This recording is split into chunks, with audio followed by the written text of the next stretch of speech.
दोस्तों, नमो बुद्धाय, जय भीम, जय पेरियार। सतीश बौद्ध फिर से आपके बीच में। अभी 25 मार्च की ही बात है। बड़ा गंभीर सा मुद्दा था। मैं सोच रहा था कि कोई ना कोई इस मुद्दे को उठाएगा सोशल मीडिया के माध्यम से। उठाया भी होगा, पर शायद मेरी नॉलेज में आया नहीं कि किसी ने ये मुद्दा उठाया हो। बात बड़ी गंभीर सी है। हमारे देश का विदेश मंत्री है एस जयशंकर। अब साहब, संसद में बात चल रही है। बात चलते चलते विपक्ष ने सवाल पूछा। सवाल जो था वो इस बात पर था कि जो पाकिस्तान है वो अमेरिका और ईरान में के बीच में युद्ध विराम को लेकर मध्यस्थता कर रहा है। तो लब्बो-लुबाब ये था कि विश्व गुरु तो हम हैं और ये मध्यस्थता कर रहा है, ऐसे कैसे? तो जानते हो विदेश मंत्री एस जयशंकर क्या कहता है? एस जयशंकर कहता है, भारत कोई दलाल देश नहीं है। मतलब हम जो है हम दलाली नहीं करते हैं। पाकिस्तान कर रहा होगा।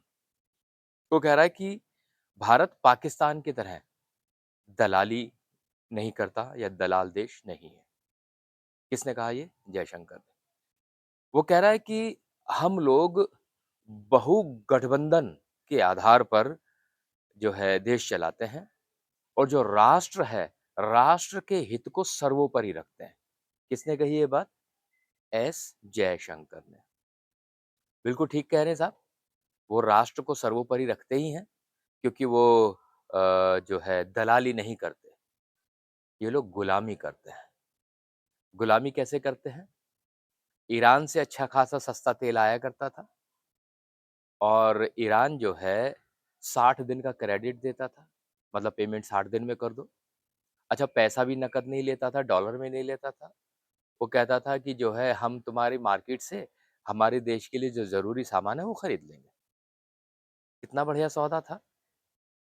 लेकिन ट्रम्प के आदेश पर इन राष्ट्र हित को सर्वोपरि रखने वाले लोगों ने ईरान के साथ रिश्ते खराब कर लिए और ईरान से तेल लेना बंद किया।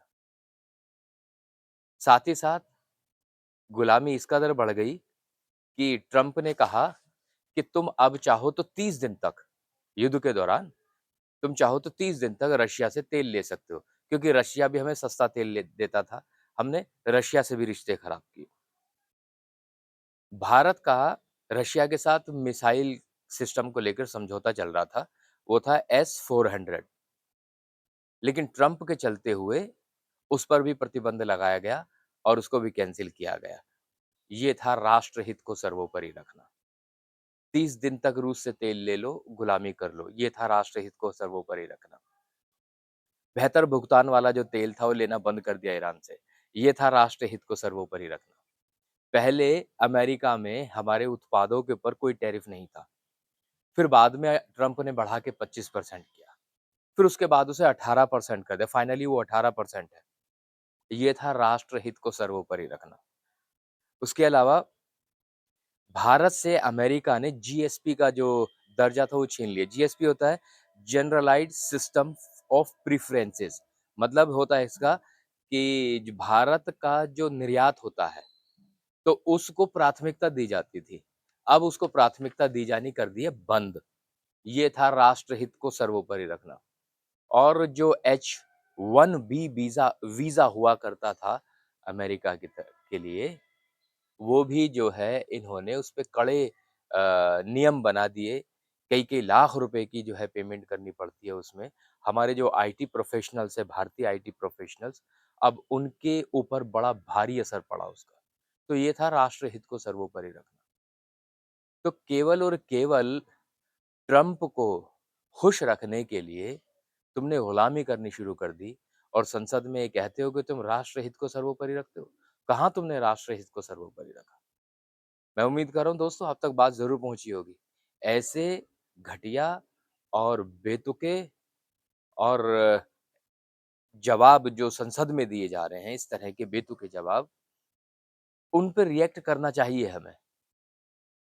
उसका जवाब देना चाहिए, हम सब लोगों को मिल के देना चाहिए।